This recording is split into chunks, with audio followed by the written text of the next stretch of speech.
All right, what is good, ladies and gentlemen? It is the Master Reviewer back again with another review, and today we are doing a review for Oldboy 2003.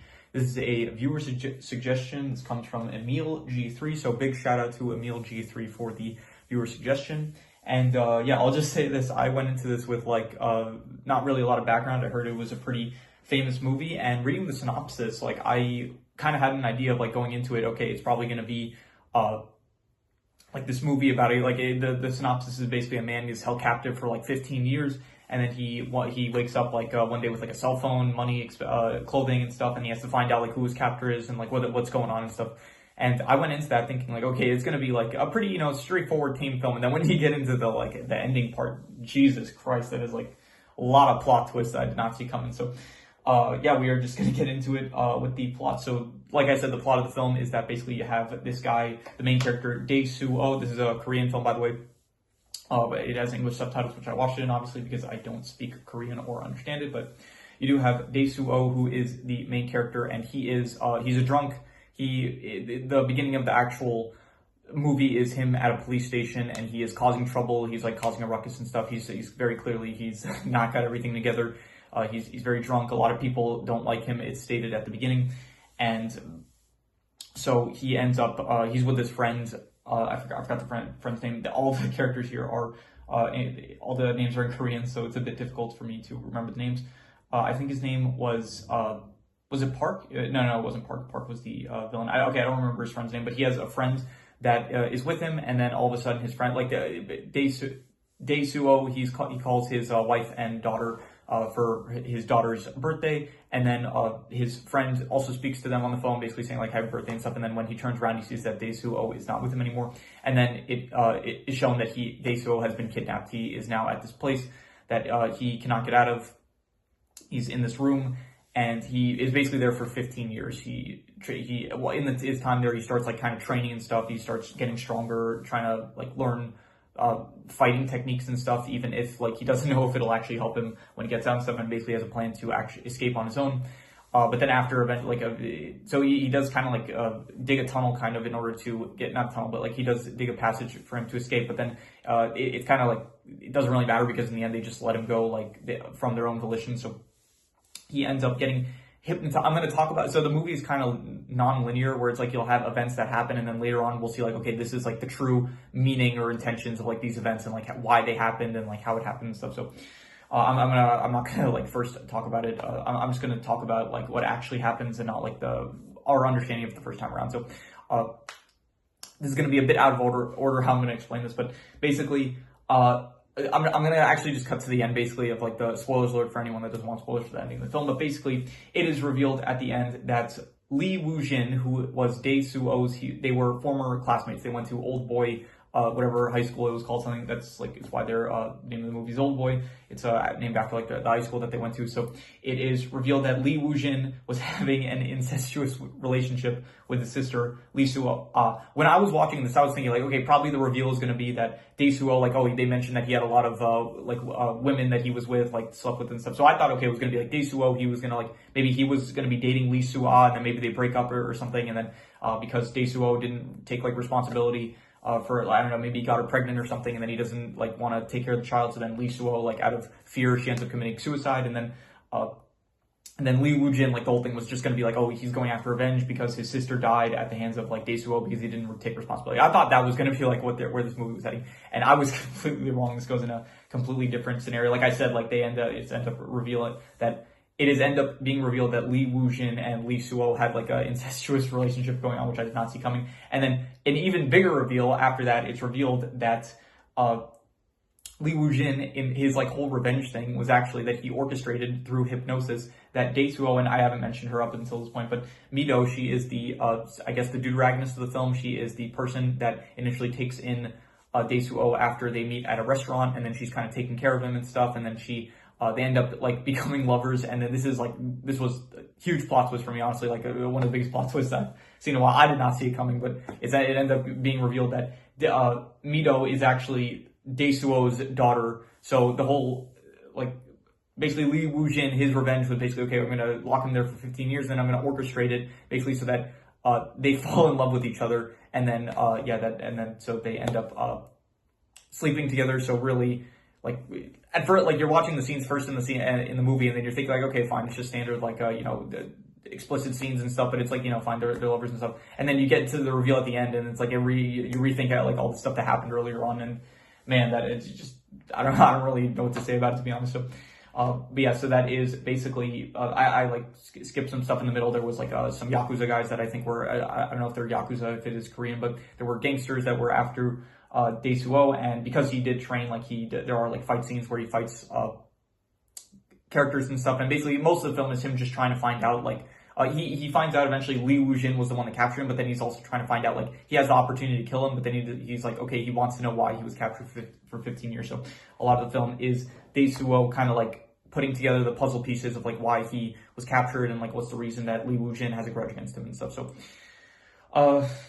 which I didn't actually say initially. The reason that Li Wujin, so basically Daisuo, he ended up seeing Li Wujin and I guess his sister, getting it on. So I don't know what, I don't know, sleeping together, whatever he said in the film. So he ends up like telling it to a classmate of his, and then it like starts a rumor, which basically leads to Lee Su thinking that she's actually pregnant because the rumors get out of hand, and then she has a phantom pregnancy, and so she ends up just committing suicide because of it. So so that is the film, and then at the end of the film, basically Li Wujin, Daisuo has like this insane begging sequence where he's like, honestly, like out of all the begging sequences that I've ever seen for a film, this is probably this tops all of them. Like he is like on his knees begging, saying he'll be Li Wujin's dog and stuff, and then eventually Li Wujin calls the guy that was like watching after Mido, I think his name was Park, and he tells him like, okay, don't open the violet box, because there was like a violet box there that had the information about like that they were related and stuff. So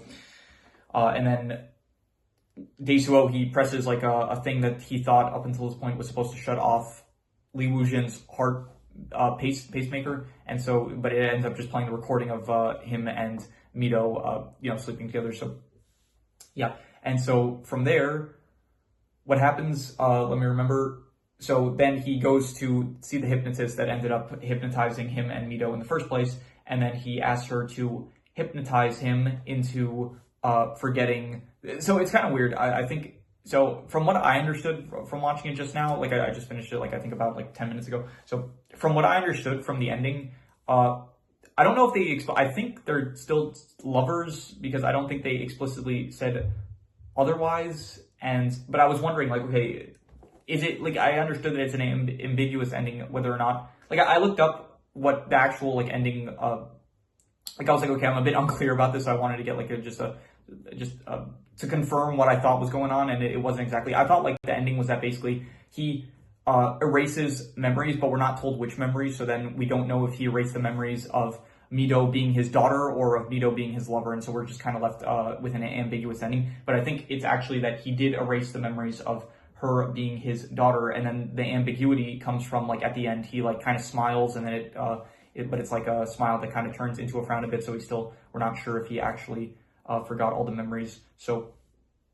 yeah, overall, so I'm gonna give the plot / drama. I'm grouping in the drama. I think in general I'm just gonna start grouping in the drama with the plot, and I will give the plot / drama. I think I would go a solid like an 8.5. I would say it is amazing. I do think that this was a really captivating story, especially towards the start and definitely towards the end. I think in the middle there are like maybe some pacing issues and like just a bit some lackluster stuff going on, but definitely at the start of the film and at the end, like it really, I was hooked on the plot basically. So in terms of the characters, there is Daisuo. Daisuo is good. Mido, I don't really, to be honest, none of the characters like were really the greatest or anything, but I did think that Daisuo, he was a great lead character. Mido, she was just kind of like the person that, I mean, later on, it's obviously revealed like her role in the whole thing, but during the actual film itself, she doesn't feel the most important. She just kind of feels like the love interest of Daisuo. Li Wujin, I guess he is a good villain. Like the whole thing was him basically just orchestrating revenge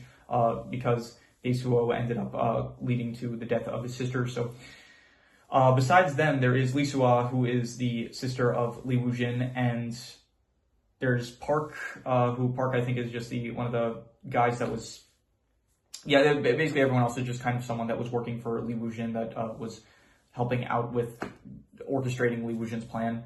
There was a guy that as well that Daisuo initially when he wakes up out of the suitcase, That's where he wakes up. Like he was hypnotized and he was woken up from a suitcase, and then he meets a guy that like was about to commit suicide by jumping off of a building, and he's holding a dog, and he basically says a line that's like, even if I'm no better than a beast, don't I still have the right to life? I thought that was a good line. So that was a character that was, I guess, good.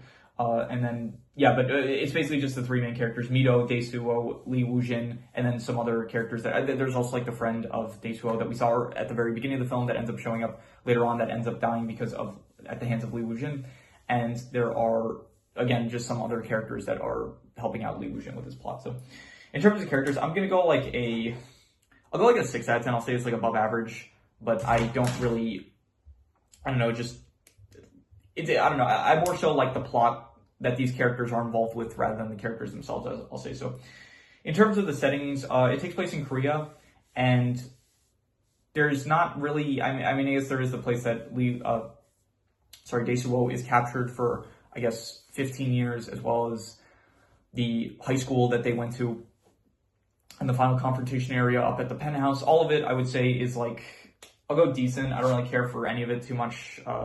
It's also like 2003, so all of the like the camera work, it doesn't look as nice as some modern films look. So, but even so, I'll still say that the settings were decent. I'll say in terms of the action, there is a lot of like one versus a whole group. Like you do have a lot of scenes where Daisuo, not a lot of scenes, but like honestly, the action was a lot less than I was expecting in this film. But the scenes that there is action, it's like Daisuo versus like an entire group of gangsters. So I thought that those were, I would say that they were pretty good. I'd say I like the action sequences. I thought that they were good, but once again, there are just like not that many.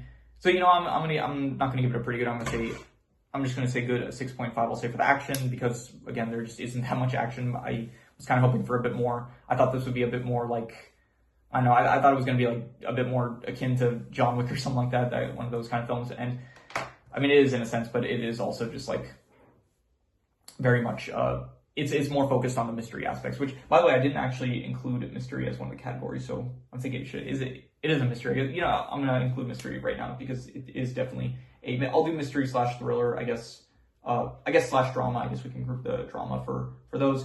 And actually, I guess the plot itself is the mystery, so I guess we don't have to really do that because the plot is kind of in a way the mystery itself. So the mystery aspects are also like an 8.5, I guess. So in terms of the worst thing I would say is, I don't know what the worst thing is. I feel like I had something in mind when I was actually watching the film, but as of thinking of it now, I can't really remember what it is. So yeah, I don't know. I'll just reuse the worst score, which was the setting of 5.5. And in terms of the best thing, I will say the best thing was probably maybe the plot reveal. Like honestly, the plot reveal was just like really like I don't even know what to think about it. It was just so like unexpected. So I really thought that it was an effective plot reveal at the very least. So, but I think that the best thing, I'll just give it once again to the plot / drama, which I will give an 8.5. I thought that once again, yes, it is the plot / the drama / the mystery aspect / the thriller, all that stuff I would say is an 8.5. I thought it was amazing. And so, we're just going to reuse the best score. We're just going to reuse that as the best score. So, any extra notes I have? I do have some extra notes. Okay, so I wrote this down initially, but then after everything else that went on throughout the course of the film, I was like, okay, this honestly seems pretty tame in comparison to like most other stuff that happens. So, and it does make sense with like the hypnosis that we end up finding out later on. I wrote down that Daisuo, he attempted to rape Mito like initially when they kind of met, and then so I was like, okay, that's like a pretty fucked up thing to do. But then it's like, okay, compared to, like, it's still fucked up, but, like, compared to everything else that we end up finding out, it's like, Jesus Christ, this feels tame in comparison. So, besides that, there are a lot of, like, lines and stuff I do like in the film. For one, the whole thing of, what's his name? Dae-soo. Am I saying his name right? What is this? Yeah, no, I wrote it down weird for some reason. Dae-soo, his name means day by day, and so they say a lot throughout the film, I think. Goodbye, Dae-soo, stuff like that, like, farewell, Dae-soo, which kind of means like, so I like how it kind of means like farewell to your day-to-day life. It's like your life will never be the same after this experience that you're going through. So I thought that was good. Once again, the whole thing about even if I'm worse than a beast, I still have the right to life. I thought that was also good. The whole thing about if you smile, then the world smiles with you. But if you weep, then you weep alone. About like how basically the world doesn't care about your sadness. but if you, so be happy, and then everyone else will be happy along with you because they don't care about your sadness, basically. I thought that was also a pretty powerful message, I guess, kind of.